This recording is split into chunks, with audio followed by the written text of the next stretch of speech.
For 56 days now, Trump has been taking a sledgehammer to the U.S. government, dismantling decades of progress on climate change, healthcare, voting rights, you name it.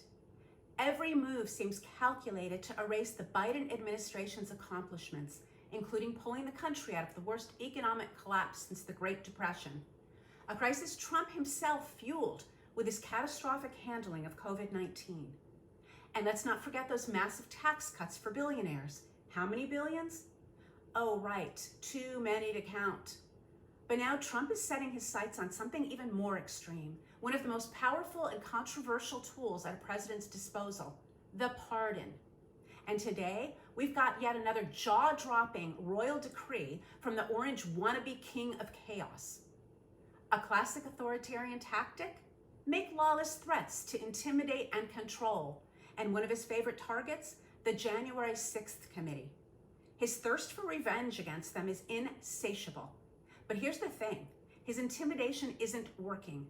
In this breaking story, the January 6th committee fires back, blasting Trump and proving they won't be bullied into silence.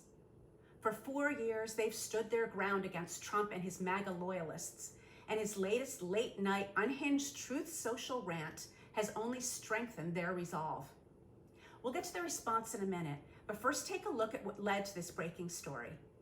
Jonathan Lemire. Actually, we start off with a post that President Trump put out, 12:30 a.m.? Yeah, that brought a little news with it. Yeah, a late night post here from President Trump, who says that all pardons issued by former President Joe Biden are void.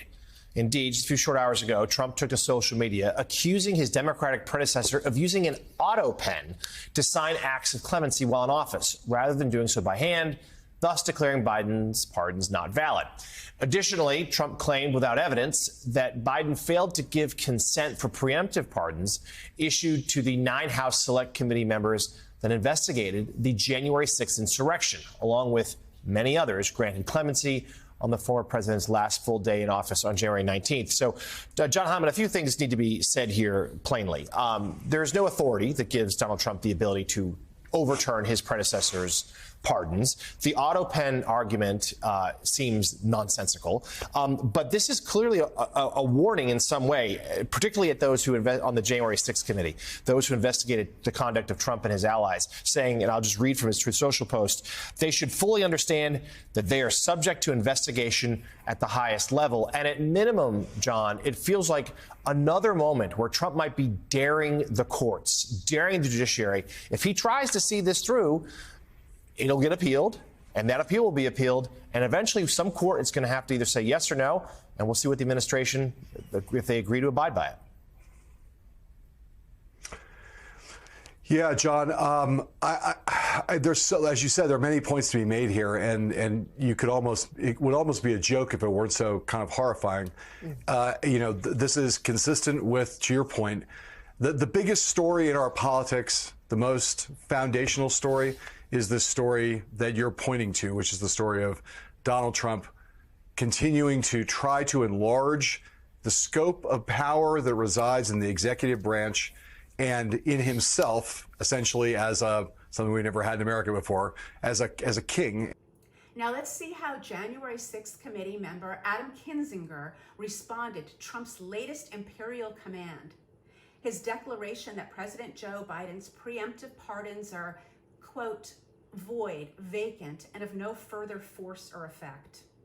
So I just saw that Trump is threatening the January 6th committee again. Listen, this dude knows that this is the thing that embarrasses him. He won't admit it embarrasses him because he's trying to pretend like he didn't do anything.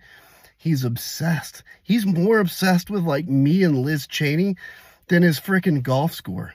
Hey, Trump, bring it on, dude.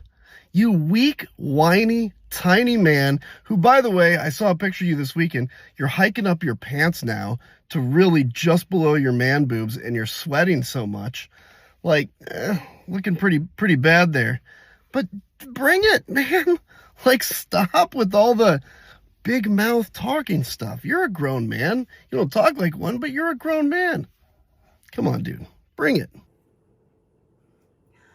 It doesn't seem like Kinzinger is losing much sleep over Donnie's late-night Truth Social tantrum.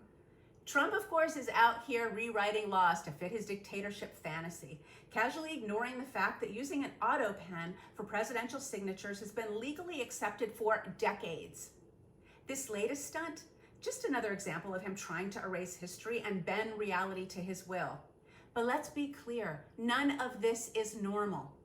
Co-presidents Trump and Musk are dismantling the government at record speed. Despot Donnie and Musk-tater have a fascist vision for America, one where the oligarchs get richer while the rest of us are left scrambling to afford a dozen eggs. We're in a critical moment in history. Future generations will ask what we did when truth was under siege. We must be able to say we fought, we spoke up, we did not back down.